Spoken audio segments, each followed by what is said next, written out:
Bob Bijou is the owner of Too Neat, the card and gift shop near the plaza that, for many, defines downtown Mill Valley as they would like it to remain: friendly, quirky, and endlessly creative.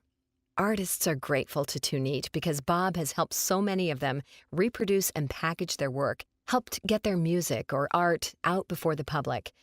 A whiz at Photoshop and an astute judge of what will sell, Bob will put in long hours to help an artist make a lovely finished product. He'll take a photograph or collage, make it into a card, sell it in the shop, and give most of the profit and all of the credit to the artist.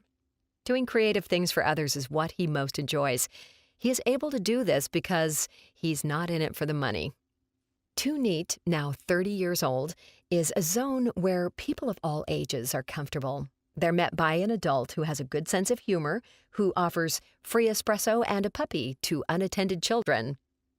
Adults enjoy Bob's sophisticated humor, and kids get a kick out of his silliness and his candy. Bob enjoys the interaction with his customers more than anything. He is doing what he loves in a town he fell in love with the first time he entered it. There probably isn't another space in our community that offers itself to every single person across the board: men, women, children, dogs.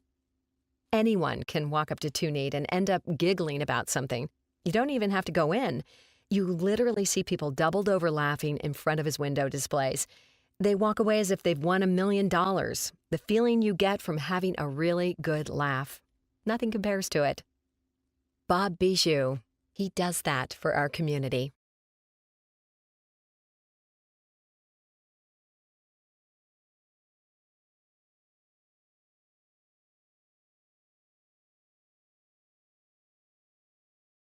Trip Carpenter is a master of the art and craft of woodworking.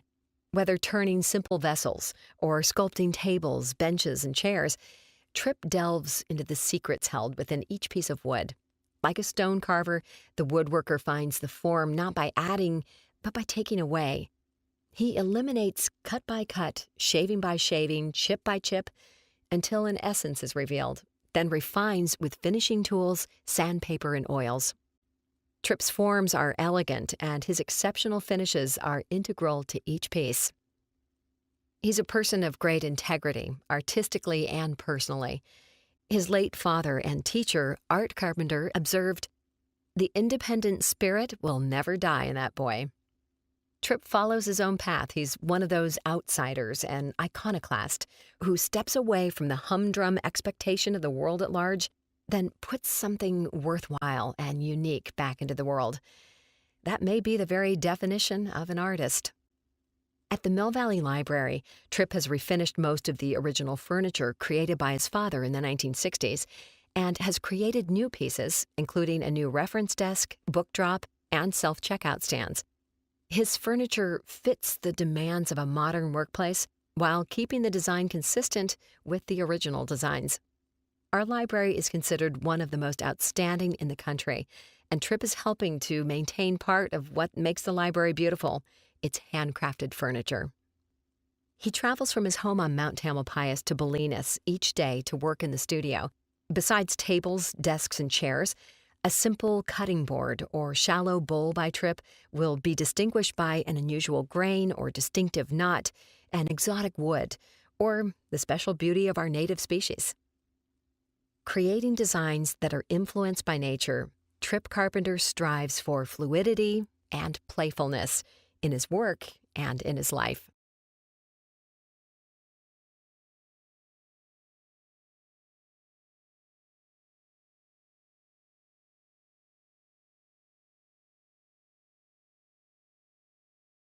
Journalist and author Jacques Leslie is a great observer of life, of people, of events, and of societies. He is able to uncover things that the ordinary tourist or visitor or even an expert cannot. An independent mind and a natural skeptic, Jacques doesn't simply accept conventional wisdom, but searches for truth through deep reflection and diligent research. This quality has served the public well since Jacques started exploring the sources of water conflicts and began dispelling the myths perpetuated by dam builders. And it served him well when he reported from the front lines of the Vietnam War. We're fortunate that someone of his insight and ability to probe the less obvious but critically important dimensions of the last years of the conflict has left us an invaluable record that helps explain why the Vietnam War ended as it did and how America's tragic involvement concluded.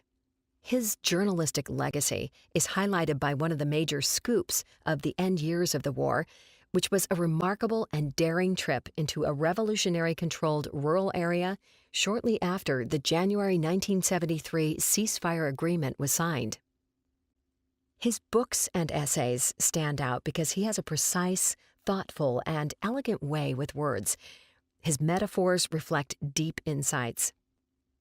Jacques Leslie is an artist, and we are lucky that he has chosen writing as his medium.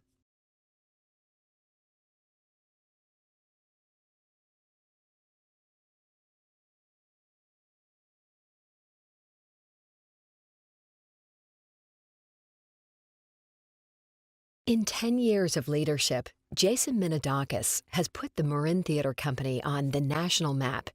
He's taken the 50-year-old company from good to great. With his genius for recognizing emerging playwrights of exceptional talent, Marin Theater Company has become an important venue for new works that are defining our changing culture. Jason's capacity to lead in every way that's meaningful is exceptional, and the Marin Theater Company has taken on his persona. He is a great listener who takes other people's ideas seriously and is able to incorporate the best of them into his work without compromising his artistic vision. This takes an open mind and creative flexibility. His knowledge of theater, stagecraft, and the classics, as well as new stage works, is extraordinary. He shows up at first rehearsals knowing virtually everything about the playwright, the story, and the context into which the work fits. Because of Jason's national reputation, Marin Theater Company has the ability to attract actors, directors, and playwrights from around the country. Directors know that they will be encouraged to explore and experiment. Actors are challenged to exceed their own expectations. And audiences know that they are seeing timely new plays at a key moment. But above all, Jason is inclusive, and this inclusivity informs his choice of plays and philosophy of casting. He is passionate about how theater can transform people, communities, and society at large. Art, education, and community are the pillars of his artistic direction. It's no coincidence that every MTC production during the school year has student matinees and performances built into it, plus an active outreach program to school children around the county. Jason Minadakis is one of the leaders who gives us hope for the future of American theater.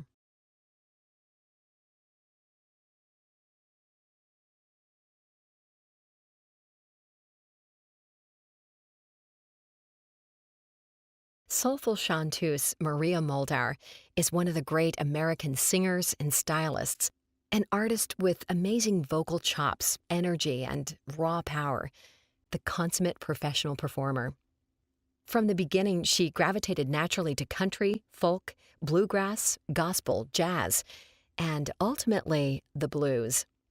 From her teenage years, when she fell in love with Bessie Smith, to today, Maria honors the beauty of women's voices in all forms of music, and her devotion helps keep their music alive. She is loving, good-hearted, always a joy to be around, and she is better than ever. Her music is about soul, and she's become more soulful through life experience. The blues are emotional, down and dirty, and sensuality is a part of that expression.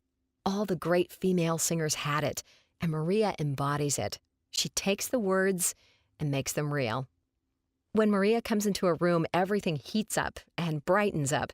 Her intelligence and wit come through in her stage presence. That she's an Italian girl from Greenwich Village says a lot. She's glamorous and down-to-earth. Whether in a one-woman show or a one-off for a fundraiser, she gives it her all. Her generosity extends to other musicians and especially to songwriters, whom she makes sure to give credit. Midnight at the Oasis, the hit single from her first solo album in 1973, catapulted her onto the cover of Rolling Stone and made her a huge star. Maria could have continued searching for that next radio hit, but she saw herself as an interpreter of American roots music, and particularly the blues. She has stayed true to that dedication and vision. That is who she is. Every artist brings something different to present what they're singing. They use as many dimensions of themselves as possible. That's what draws an audience in. That's where the connection is made. It's something larger than the words on the page of the song. It's bigger than all of us. Maria makes it look easy, but when it looks easy, it ain't easy. Maria Muldaur.